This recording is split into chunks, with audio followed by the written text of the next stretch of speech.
अमृतवाणी श्री रामकृष्ण देव के अलौकिक अमृत तुल्य दिव्य उपदेश। किसी ब्राह्मण के यहाँ ठाकुर जी की नित्य सेवा होती थी। एक दिन किसी काम से ब्राह्मण को कहीं दूर जाना पड़ा।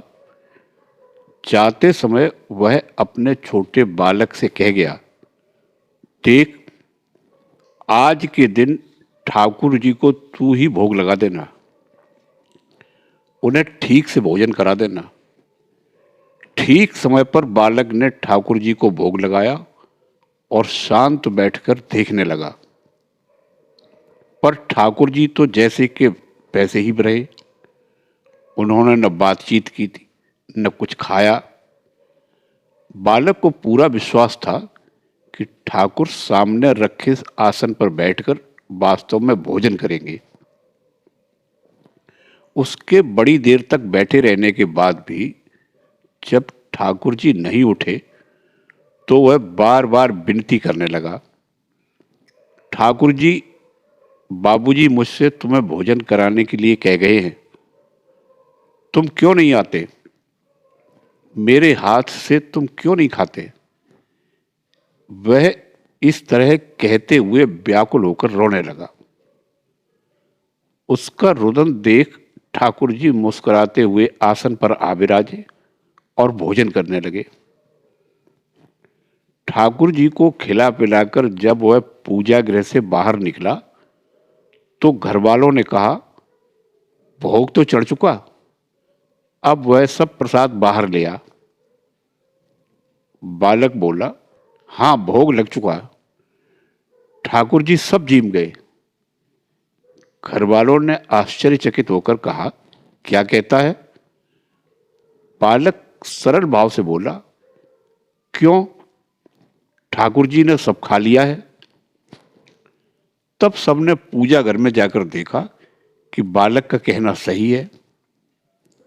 सब मारे अचरज के दंग रह गए। सरल विश्वास और व्याकुलता में इतनी सामर्थ्य है। बालक जैसा विश्वास चाहिए। बालक मां को देखने के लिए जिस प्रकार व्याकुल होता है, उस प्रकार की व्याकुलता चाहिए। यह होने से ईश्वर दर्शन अवश्य होंगे। जटिल नाम का एक बालक था। वह रोज वन में से होकर पाठशाला जाया करता था। वन में से अकेले जाते हुए उसे डर लगता। एक दिन उसने अपनी मां से यह बात बताई। मां बोली, डर किस बात का बेटा, तू मधुसूदन को पुकारा करना। बालक ने पूछा, मधुसूदन कौन है मां? मां ने उत्तर दिया, मधुसूदन तेरे भैया लगते हैं। उसके बाद अकेले जाते हुए जैसे ही उसे डर लगा कि वह पुकारने लगा, भैया मधुसूदन, पर कहीं कोई नहीं दिखाई दिया। तब वह जोर जोर से पुकारते हुए रोने लगा, भैया मधुसूदन, तुम कहां हो? तुम आओ, मुझे बड़ा डर लग रहा है। बालक की व्याकुलता देख मधुसूदन न रह सके। वे झट उसके सामने आकर बोले, ले मैं आ गया, तू डरता क्यों है? यह कह मधुसूदन ने उसे पाठशाला के निकट पहुंचा दिया और कहा, तू अब कभी मुझे पुकारेगा, मैं उसी समय आ जाऊंगा, तुझे कोई डर नहीं। यही बालक का विश्वास है, यही उसकी व्याकुलता है। एक ग्वालिन एक ब्राह्मण पंडित के यहां दूध पहुंचाया करती थी। ग्वालिन का घर नदी के उस पार था। समय पर नाव न मिलने के कारण उसे दूध लाने में देर हो जाया करती थी। एक दिन देरी के कारण पंडित जी ने उसे खूब फटकारा। ग्वालिन बोली, क्या करूं महाराज, मैं तो घर से जल्दी ही निकलती हूं, पर मल्लाह के लिए मुझे बहुत देर तक बैठे रहना पड़ता है। पंडित जी बोले, अरे राम नाम लेकर लोग भवसागर पार हो जाते हैं और तू एक छोटी सी नदी को पार नहीं कर पाती। ग्वालिन बेचारी भोली भाली थी। पंडित जी की बात सुनकर वह बड़ी प्रसन्न हुई। दूसरे दिन से वह नाव के लिए राह न देख विश्वास के साथ राम नाम लेते हुए पैरों चलकर नदी पार कर आने लगी। एक दिन ब्राह्मण ने उससे पूछा, क्या बात है, आजकल तो तुझे देर नहीं होती। ग्वालिन बोली, महाराज तुम्हारी बात सुनकर मैं अब नाव के लिए नहीं ठहरती, राम नाम लेते हुए पैदल ही नदी पार कर आती हूं। पंडित जी को इस बात पर विश्वास नहीं हुआ। उन्होंने उससे कहा, तू मुझे चलकर नदी पार कर दिखा सकती है। ग्वालिन पंडित जी को साथ ले गई और नदी में उतरकर राम नाम लेते हुए चलने लगी। पंडित जी भी घबराते हुए पानी में उतरे और धोती को संभालते हुए बड़ी मुश्किल से एक दो पग आगे बढ़े। ग्वालिन ने थोड़ी दूर जाकर जब पीछे मुड़कर देखा तो पंडित जी बड़ी मुसीबत में पड़े हुए थे। तब वह बोली, वाह महाराज, तुम मुंह से राम नाम भी लोगे और हाथों से धोती भी संभालोगे, यह कैसे चलेगा? भगवान पर पूरे विश्वास के साथ समर्पण करो, तभी काम बनेगा। मानव में स्वाधीन इच्छा है या नहीं, इस विषय पर बहुत देर तक वाद विवाद करने के पश्चात श्री रामकृष्ण देव के दो बालक शिष्य यथार्थ समाधान पाने के लिए श्री रामकृष्ण देव के निकट उपस्थित हुए। बालकों का विवाद कुछ देर तक सुनने के पश्चात श्री रामकृष्ण देव ने कहा, भला स्वाधीन इच्छा भी किसी में विद्यमान है? ईश्वर की इच्छा से सदा सब कुछ होता रहा है और होता रहेगा।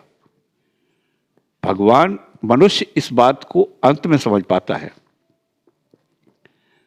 फिर भी यह बात सत्य है कि यदि किसी गाय को एक लंबी रस्सी के द्वारा खूंटे को बांधकर रखा जाए तो वह गाय चाहे तो खूंटे के से एक हाथ दूरी पर खड़ी हो सकती है और चाहे तो रस्सी जितनी लंबी है उतनी दूर तक जाकर भी खड़ी हो सकती है। मनुष्य की स्वाधीन इच्छा भी इसी प्रकार की है। वह गाय जितनी सीमा के भीतर चाहे जहां बैठे खड़ी हो या घूमती रहे, इसी विचार से मनुष्य उसे इस प्रकार से बांधता है। इसी प्रकार ईश्वर ने भी मनुष्य को कुछ शक्ति प्रदान कर उसे उस शक्ति का चाहे जैसा एवं चाहे जितना उपयोग करने की स्वतंत्रता देकर छोड़ दिया है। इसीलिए मनुष्य समझता है कि वह स्वाधीन है, पर रस्सी खूंटे से बंधी हुई है। फिर भी एक बात है, कातर होकर उनसे प्रार्थना करने पर वे रस्सी को ढीला कर बांध सकते हैं और उसे लंबा भी कर सकते हैं और चाहे तो गले के बंधन को एकदम खोल भी सकते हैं। सुनकर शिष्यों ने कहा, तब तो साधन भजन करने में मनुष्य का हाथ नहीं है। सभी ऐसा कहते हैं कि मैं जो कुछ कर रहा हूं सब ईश्वर की इच्छा से ही कर रहा हूं। श्री रामकृष्ण देव बोले, पर वैसा मुंह से कहने से क्या होगा? कांटा नहीं है, मुंह से कहने से क्या होगा?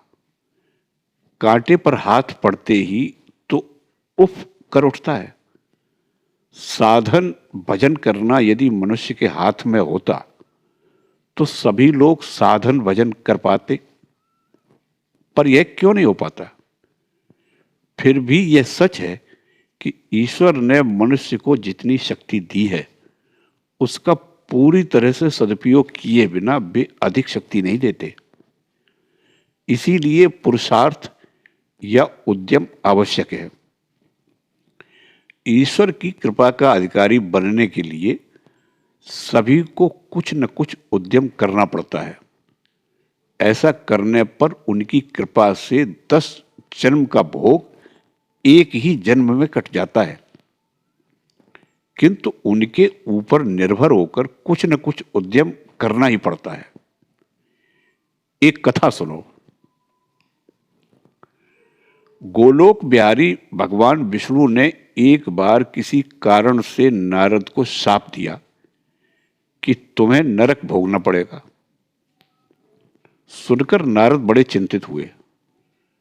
उन्होंने नाना प्रकार से स्तुति के द्वारा भगवान को प्रसन्न करते हुए पूछा, भगवान, नरक कहाँ है, कैसा है, उसके कितने प्रकार हैं?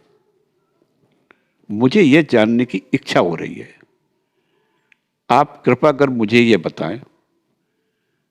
तब भगवान विष्णु खड़िया पर भूमि पर खड़िया के द्वारा स्वर्ग, नरक और पृथ्वी का चित्र खींचकर नारद को दिखाते हुए बोले, यह स्वर्ग है और यह नरक। सुनते ही नारद ने, अच्छा, अब तो यह मेरा नरक भोग हो चुका, कहकर चित्र में अंकित नरक के स्थान पर लौटकर उठते हुए भगवान को प्रणाम किया। विष्णु ने हंसते हुए कहा, यह क्या, तुम्हारा नरक भोग कहाँ हुआ? नारद बोले, क्यों भगवान, स्वर्ग और नरक तो आपका ही सृजन है। जब आपने चित्र बनाकर दिखाते हुए कहा यह नरक है, तब वह स्थान वास्तव में ही नरक बना और मेरे उस स्थान पर लौटने के कारण मेरा वास्तव में नरक भोग ही हुआ। नारद ने यह बात आंतरिक विश्वास के साथ कही थी, इसलिए विष्णु ने भी तथास्तु कहा। परंतु नारद को भगवान पर पूरा विश्वास रखकर उस चित्र के नरक पर लौटना तो पड़ा ही। तभी उतना उद्यम करने के बाद ही उनका भोग कट सका। एक बार अर्जुन के मन में बड़ा गर्व उत्पन्न हुआ कि मैं भगवान का सबसे बड़ा भक्त हूं। अंतर्यामी भगवान श्री कृष्ण उनके गर्व को चूर्ण करने के लिए उसे एक दिन अपने साथ घूमने ले गए। जाते जाते एक स्थान पर उन्होंने एक ब्राह्मण को देखा। वह सूखी घास खा रहा था, पर उसकी कमर में एक तेज तलवार लटक रही थी। अर्जुन तुरंत समझ गया कि ब्राह्मण परम वैष्णव है, अहिंसा पालन करना ही उसका धर्म है। यहां तक कि वह हरी घास तक को जीवन युक्त समझकर नहीं खाता, केवल सूखी घास खाकर पेट भरता है। परंतु भला ऐसे परम वैष्णव की कमर में तलवार क्यों? इस विसंगति को समझ न पाकर अर्जुन ने कृष्ण से पूछा, यह कैसी विचित्र बात है? इसमें एक ओर परम अहिंसा का भाव दिखाई दे रहा है और दूसरी ओर घोर हिंसा का प्रतीक। इसका कारण क्या है? मेरी तो समझ में नहीं आता। श्री कृष्ण ने कहा, तुम उसी से पूछो ना। तब अर्जुन ने ब्राह्मण के निकट जाकर पूछा, महाराज, तुम तो जीव हिंसा नहीं करते, सूखी घास खाया करते हो, फिर तुम्हारे पास यह तलवार क्यों? ब्राह्मण बोला, यह तलवार मैंने 4 जनों को काटने के लिए रखी है। अर्जुन ने पूछा, किस किस को? ब्राह्मण बोला, पहले उस दुष्ट नारद को। अर्जुन बोले, क्यों? ब्राह्मण बोला, दुष्ट की इतनी मजाल कि वह क्या दिन क्या रात जब चाहे तब मेरे भगवान को गाते बजाते हुए जगा देता है। अर्जुन बोले, दूसरा कौन? ब्राह्मण बोला, वह दुष्ट प्रहलाद है। पाजी ने भगवान की नवनीत जैसी कोमल देह को कठिन स्फटिक स्तंभ के भीतर से निकाला। अर्जुन बोले, तीसरा कौन? ब्राह्मण बोला, वह दुष्ट द्रौपदी है। अर्जुन बोले, उसने क्या किया? ब्राह्मण बोला, पापिन की इतनी हिम्मत कि जिस समय भगवान भोजन करने बैठे थे उसी समय उन्हें बुलाकर भोजन नहीं करने दिया और ऊपर से उन्हें अपना जूठा खिलाया। अर्जुन बोले, और चौथा किसे काटना है? ब्राह्मण बोला, साले अर्जुन को। अर्जुन बोले, क्यों? ब्राह्मण बोला, साले का इतना दुस्साहस कि मेरे भगवान को अपना सारथी बनाया। ब्राह्मण के भक्तिभाव की गहराई को देख अर्जुन स्तंभित और मुग्ध हो गया। उसका अहंकार चूर्ण हो गया।